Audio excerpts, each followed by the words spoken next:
Kalau kita kan katanya dulunya itu migrasi dari Demak, Cirebon, mendampingi Sultan Maulana Hasanuddin, Sunan Gunung Jati, Fathahillah, itu dari orang-orang yang ada di Demak, Cirebon, kemudian menikah di sana, berasimilasi, kemudian akulturasi antara Jawa Sunda ini melahirkan Jawa sekarang ini. Yang ketika dibawa ke Jawa yang enggak kayak orang Jawa, di Sunda yang enggak diakui. Maka disebut Jawa Banten. Tidak terlalu malu kalau ngomong Jawa, nanti beda dengan orang sini nggak ngerti. Dan itu ternyata ya membuat budaya kita semakin semarak, berpelangi gitu. Menambah kekayaan kebudayaan Indonesia. Jadi seperti buah dermayu dikawinkan dengan buah kueni menjadi buah harum manis. Jawa Sunda dikawinkan jadi Jawa Banten itu. Mungkin itulah yang jadi pemersatu ikatan penengah antara Jawa dan Sunda, yaitu keturunan-turunan orang Jawa yang ada di Sunda. Yang ibunya pasti akan ke Siliwangi kan. Nah nanti yang ayahnya ke Kenarok. Jadi kalau mau licikan gaya Kenarok, mau cerdik gaya Raden Wijaya, mau bijaksana gaya Raden Fata dan para wali, mau gaya apa saja bisa itu orang Banten.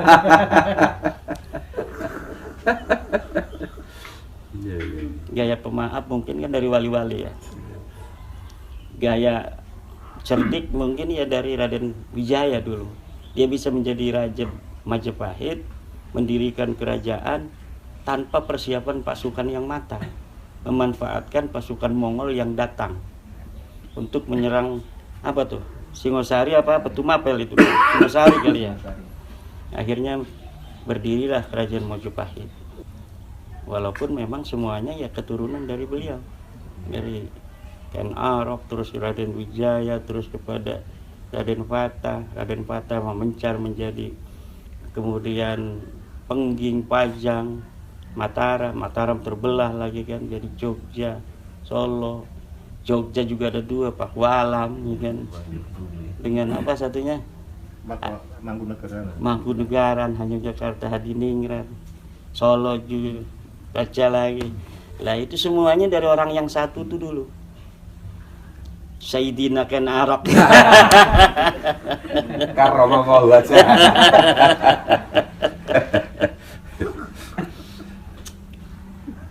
Yang jelek-jelek itu sejarahnya mungkin versi Belanda. Kita husnudon bahwa itu versi Belanda. Ya gitu ya. Iya.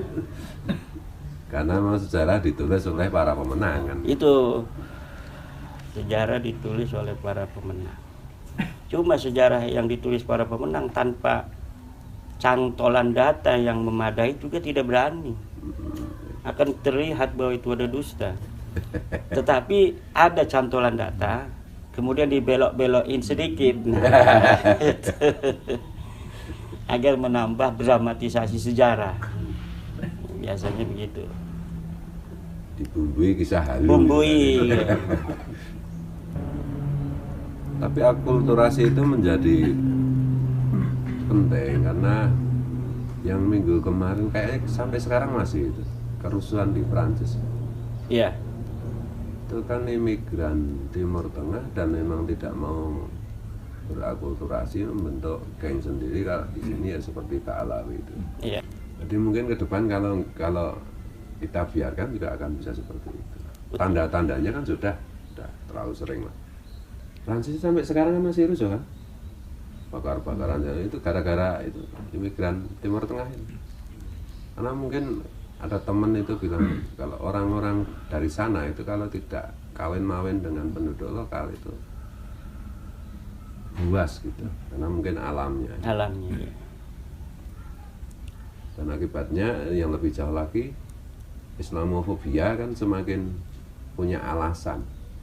Oh ternyata Islam itu Timur Tengah kayak begini, bikin rusuh kayak begini. Maka harus dicari apa istilahnya, common platform kemanusiaan, yaitu nahnu min adam wa adam min turab. bahwa kita semua dari Nabi Adam, dan Adam semua tercipta daripada debu.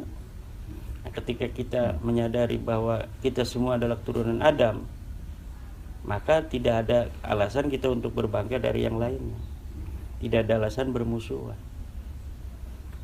Alasan bermusuhan itu kepentingan aja kan?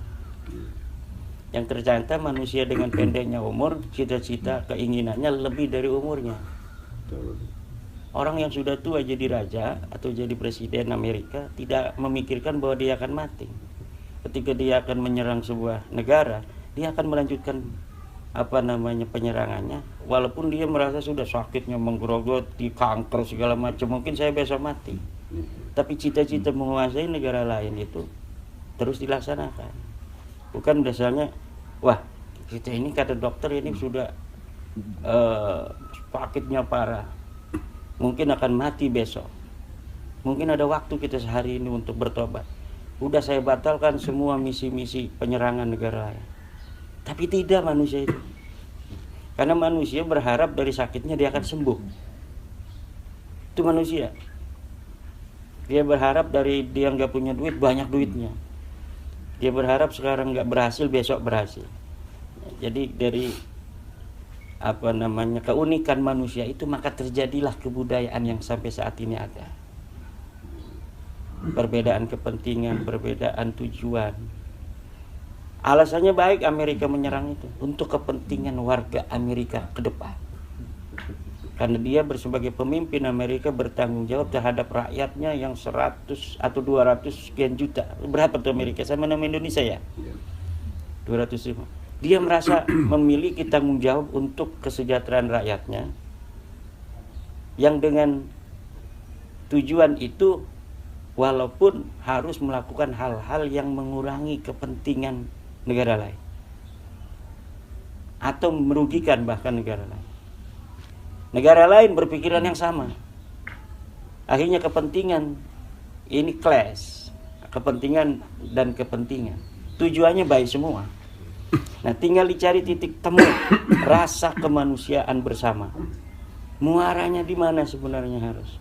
Mungkinkah seluruh dunia ini akan damai? Kira-kira kalau misalnya satu titik temu itu ditemukan, Nabi nggak harus diturunkan. Betul nggak?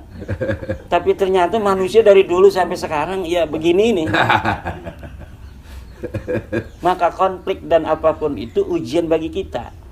Dalam keadaan seperti itu kita ada di mana, kemudian kita mendukung siapa untuk mendapatkan amal yang berpahala dari pilihan-pilihan kita itu. Dan hari ini si malakama bagi banyak orang. Kita harus milih siapa ini.